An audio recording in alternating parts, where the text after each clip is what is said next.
Welcome to Revitalize and Replant with Mark Clifton, where we equip pastors to take their churches from declining to thriving by pointing them to a new future and a new hope. Join us weekly for encouragement and practical advice in your pastoring journey.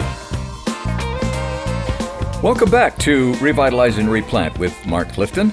And Dan Hurst. I'm Dan Hurst. There's Mark Clifton sitting right there. Right here. Kyle Bueermann over there, who is working all of the controls. Hello, Kyle. And if it doesn't sound good, then we know who to blame. He's like the sound guy at church. He is. You can turn and look at him and say, "What's wrong?" Never pay attention to him until something goes wrong. That's right. Yeah. I've learned, by the way, when in preaching sometimes, that's the best thing you can do is look at the sound guy and go, "What's going on?" That's right. Blame him, yeah. If the sermon's really dying, you can just act like the mic doesn't work. It's not me. Not me. All right, we are going to talk today about probably one of the most important things that is, it's fundamental to any ministry, any pastor, any person in a leadership position in a church has to discover this. And it starts with the fact that people don't trust you. I know. You know, when you're new at a church, they may not like you. I mean, they voted for you, but that doesn't mean they trust you. No, and you know, we joke a lot on this podcast, probably more than we should, and have a lot of fun topics. But guys, this is one that you have to have. Your degree of success as a pastor is based primarily on your commitment to Christ and your personal discipleship and prayer life, and on the degree to which people have confidence in you and can trust you. Mm-hmm. Much more so than your preaching ability or your leadership, quotient or whatever. If you walk with Jesus and people have confidence in you and can trust you, you can pastor that church. But earning and keeping trust is work. It doesn't happen naturally, and you can lose it really quickly. So our good friend Chuck Lawless has given us 7 ways to earn and keep trust, and we'll put them in the show notes, and they are all really good. Number 1 is? You can display confidence, but never cockiness. Oh, and those two are so different. Oh, they are. And I've been around pastors who have no self-awareness, and they think they're showing confidence, and they're just showing ego and cockiness. Yeah. And it's so off-putting, and it's so phony looking and shallow, and you can see through it. And often a cockiness and that kind of attitude just exhibits not confidence, but just the opposite. Yeah. I'm an insecure person. I got to tell you how good I am. I got to tell you how much I know. I got to tell you all that I've done. I got to tell you all my expertise, because at the end of the day, I'm not confident in anything. And I just think, how can a believer in Christ who walks daily with Him come off as sort of cocky and egotistical? It just screams. And look, I battle it, all right? I have a huge insecurity complex, or whatever you want to call it. I've had it my whole life, and been in counseling for it, and every now and then, my dear bride, she'll kind of point out that you don't need to say that about yourself. You don't need to. It's okay. There's sometimes this sense, even in my own life, where I feel like, now, not as much now that I'm older. I have really cut back on this, but I mean, there was a time when I was younger. I just felt like I had to prove myself to people. I had to let them know how good I could be and all that I have done, and it comes down to like even planting churches. I mean, how many churches did you plant? Well, it depends on what you mean plant. I might have personally been the lead plant in 4 or 5 or 7, I don't know, but I might have had some role in strategizing and helping another 6 or 7. And so sometimes you'd say, I planted 12 churches. Really? Did you? I mean, that kind of thing, that cockiness, people can see through that. And man, you got to have your wife or somebody speak into you, because you don't even know you're doing it. Yeah. Now, what's confidence look like as opposed to cockiness? Well, first of all, confidence is within you. Trust is within the people that you're trying to minister to. Okay. So there's a big difference there. Right. So you can be confident and think you're trustworthy, but it doesn't matter if they don't trust you. That's right. And so the confidence is the discovery of how people see you. And so you can only be confident in what people really think about you. And he says here, people will trust a competent leader, but an arrogant leader will always be dismissed. Exactly. And so if you and trust isn't something that it's like saying, I'm going to trust Jesus from now on. Yeah. No, you're not. Right. You've got to learn to trust. That's right. And the only way that you can learn to trust him is by taking baby steps and letting him prove himself in your life. So speaking back to what you just said, you do have to prove yourself to them, but all under the leadership of Jesus, right. Of course. And here's the deal. When I say things like, when I try to make myself look good in front of people, basically, I'm needing their affirmation. Mm-hmm. And at the end of the day, Pastor, you don't need anybody's affirmation. You received all the affirmation you ever need at the cross. Yes. Your affirmation is in the finished work of Jesus. Your confidence comes not in how many churches you planted or how much the church grew. Look, I know I'm getting into trouble here, but sometimes even in an initial conversation with a pastor, they sort of have to let me know that they went to a church that had 100 and when they left it had 400. It's like, maybe I need to know that, but maybe I don't. What's that? How am I supposed to react to that? Yeah. You don't need my affirmation that you can grow a church. Your only affirmation you need is that Jesus sought you, saved you, and called you. Yeah. There's no greater affirmation than that. So your confidence comes not in how big is my church or how much I've accomplished, how many churches I've planted. It's in who I am in Christ. Well, I'm speaking from personal experience here. My first full-time ministry was in youth work, Sycamore Hills. Yes. And right down the street from where your dad was pastoring. That's right. And our youth ministry, we had a gym, and we were able to, in those days, you could go to the school and have lunch with your kids. And the youth ministry grew to the point where we had, sometimes on a Friday night, we'd have over 400 kids show up, for something. It was just right. It was huge ministry. God leads me away, takes me to First Baptist Church of Tequesta. Florida. Yeah, and Lou Miller was the pastor down there. Right. And he said, I want you to come down and pastor this church. He said, it's the worst church in the Southern Baptist Convention. He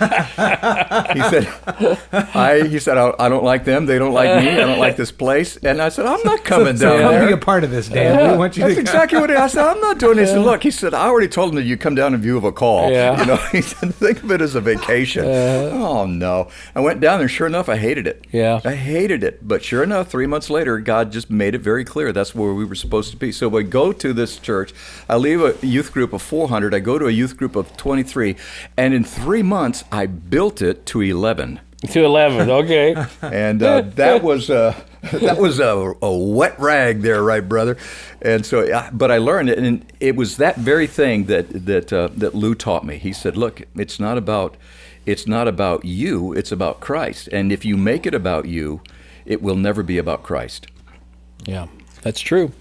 And you've got to have confidence in who you are in Christ, not confidence in what you've accomplished for Him. Okay, ways to earn and keep trust. Display confidence, not cockiness. Number 2, follow through, which means you cannot overcommit. When a leader does what they say they will do, people gain trust. When the leader always bails on responsibility, when they have a new idea every day, when no reality ever becomes real, people begin to doubt everything the leader says.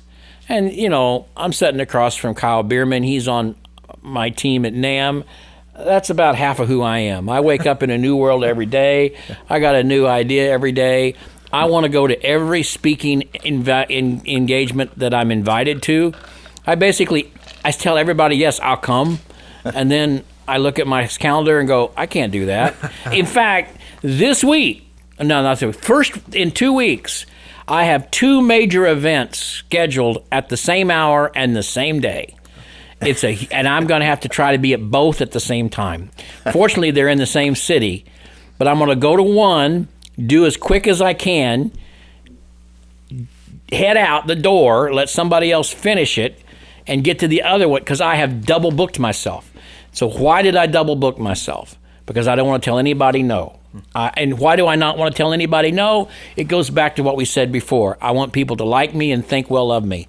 And that's so shallow. I don't want to put you on the spot too much, but can this sometimes go back to the first thing we talked about with the cockiness? I have to be everywhere. They need me there. Yes, it does. And again, it's not just cockiness. It's I want to be needed. It's good to be needed because I feel insecure. I mean, it all goes back to my security in Christ, And so I want to say yes to everything.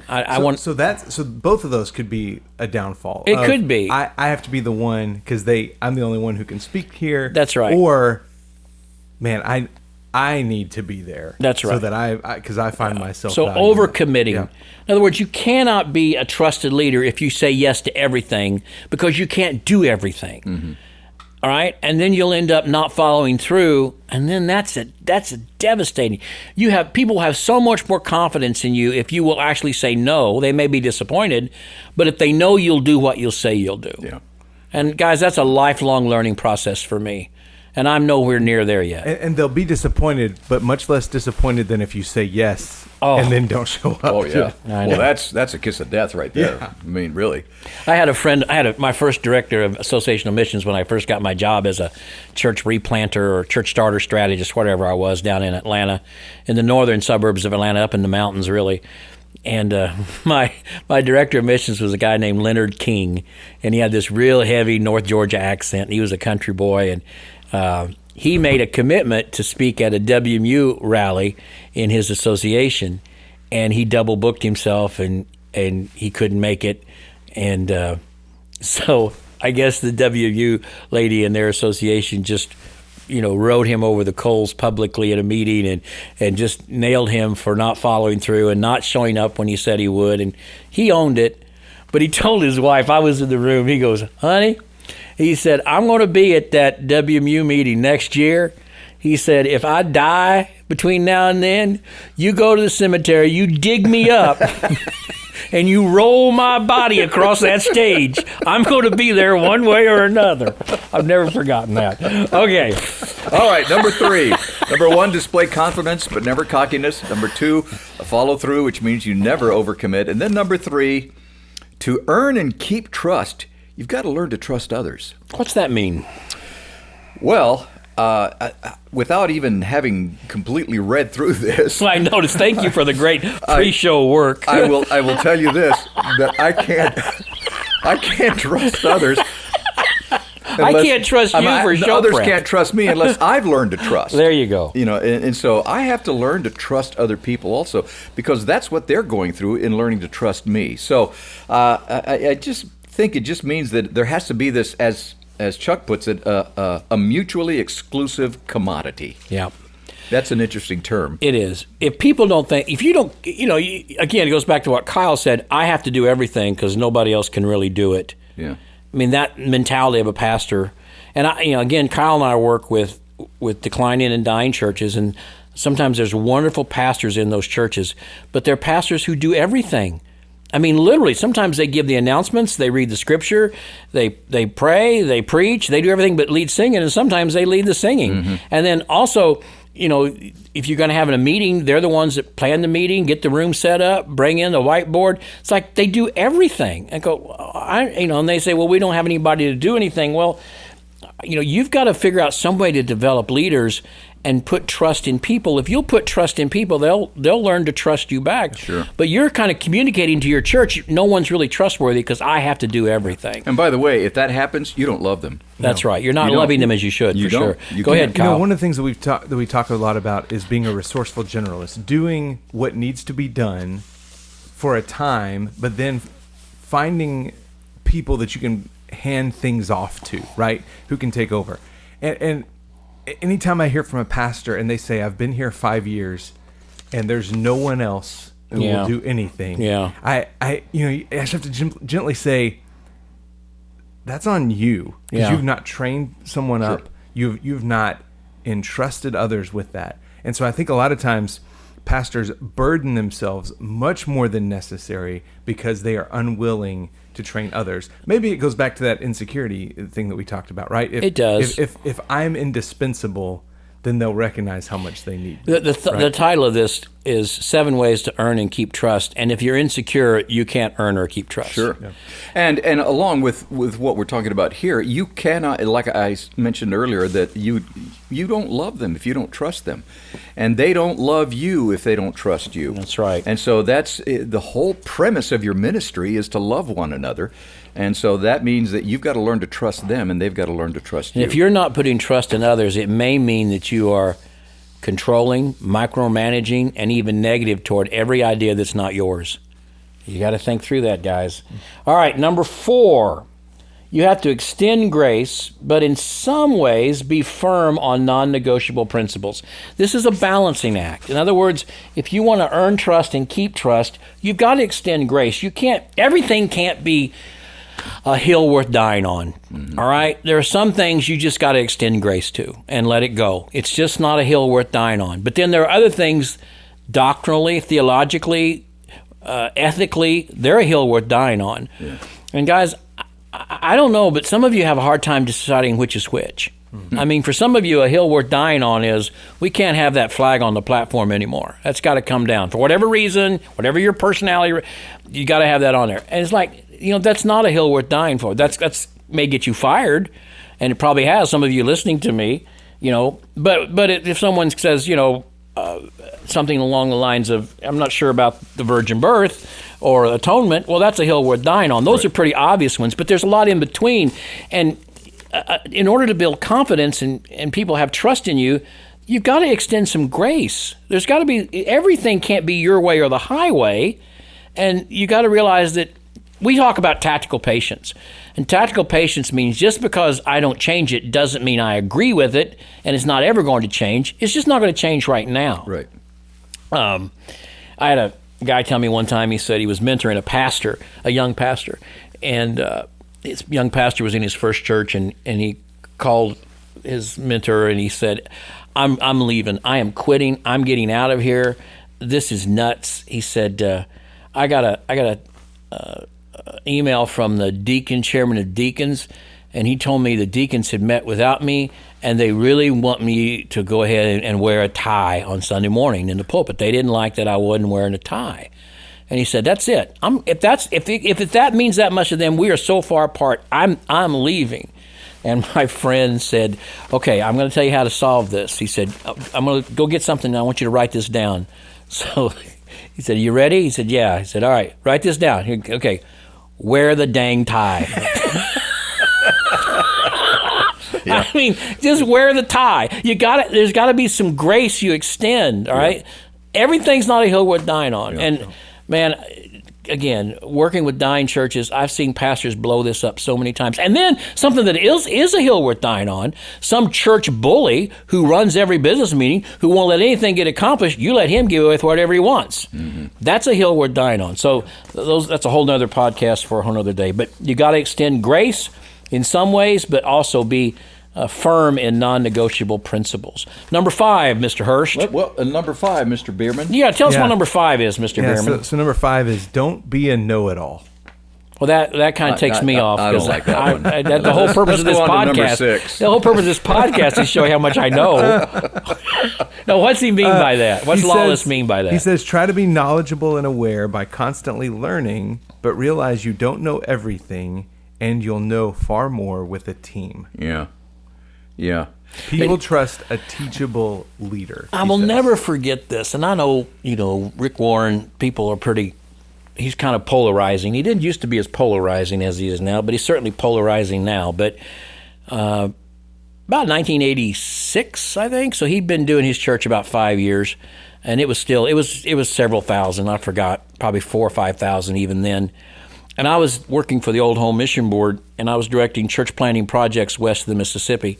And we were having a church planter retreat in Southern California, and didn't know that Rick would come, but we invited him. He's 5 years into Saddleback. It's running 4,000 or so. So he said, "Sure, I'll be there." And so we said, "We'd like you to speak like at 1 o'clock or something like that." We started at 9 that morning. I will never forget. 9 o'clock, before 9 that morning, he's there. So he's talking to all the church planters. 9 o'clock that morning, he's on the front row. This is before you had laptops, really. He had a yellow pad, legal pad, and a pen. And every church planter that presented, most of them hadn't broke 100 yet. He was taking notes. He's a learner, right? He's a learner. I've never forgotten that. And he wasn't doing that for show. He was really writing stuff down. And, I'm always doing consulting. I'm going to give some stuff away here. When I sit down and the first 20 minutes of my consult with some pastor is he tells me everything he knows, okay. But what I like is when I sit down with a pastor and he tells me what he doesn't know and what I need to know. Yeah. A lifelong learner rather than a lifelong teller. This is a danger for pastors who have advanced education going into a church and believing that they are the experts, and if the folks in your church would just listen to what everything would go well. Okay, so here, and again, this goes back to number one: confidence, not cockiness. There are folks in your church who may not have the educational degrees that you do, but they have far more wisdom than you do. Yeah. And there are times, quite frankly, you just need to shut up and listen and stop talking. Well, you're far more trustworthy when you're vulnerable. Yes, absolutely. I mean, that's because if you're vulnerable, then I can relate to you. Yep. Because I'm vulnerable, Yep. And I think that's important in your teaching, too. And this is in where, your preaching. Listen, especially if you're a new pastor, man, if you've been there a long time, same thing. Take some of your older members out to coffee, out to lunch, and just listen to them. Ask them questions. Hear stories about the life of the church, hear their heart for their community, their grandkids, and just listen and learn from them. Let's move this along because we're running out of time on this it's dragging podcast, right now too. So let's go to number 6, which is exhibit humility, but have courage to do the hard thing. A trusted leader is able to do the hard things and share recognition with other people, but diligent to do the things everyone expects of the leader. So, he's able to not do everything that needs to be done, but he will do those things he has to do. Yeah. You have to be humble enough to share your leadership where you can share it, but wise enough to know what things you can't share. What are the hard things?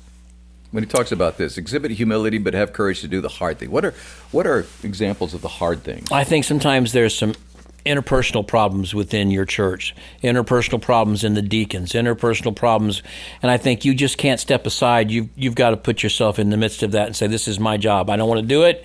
I'd like to avoid the conflict, but it's not going to get better by avoiding it. I got to bring these two people who are arguing together. I got to help mediate this. We can't let this fester.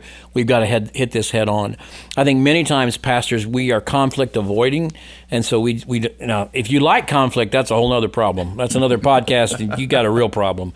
But some pastors do. They get drawn to it. But I know in talking with Rayner, the times I've been with him, he said he's never wished he'd dealt with conflict later on. It was always better to do it sooner rather than later. And I know in my own life, sometimes as a pastor, I'll sense tension between a couple of leaders, and I'll just ignore it. I think, it'll get better. And I need to run toward that and go, hey, something's going on here. We need to talk about this. So I think those are the hard things you have to do and not leave them up to somebody else. I'm curious because, Kyle, you're younger than Mark. Anybody's younger than me. When you hear Mark talk about things like that, because he's speaking from experience here.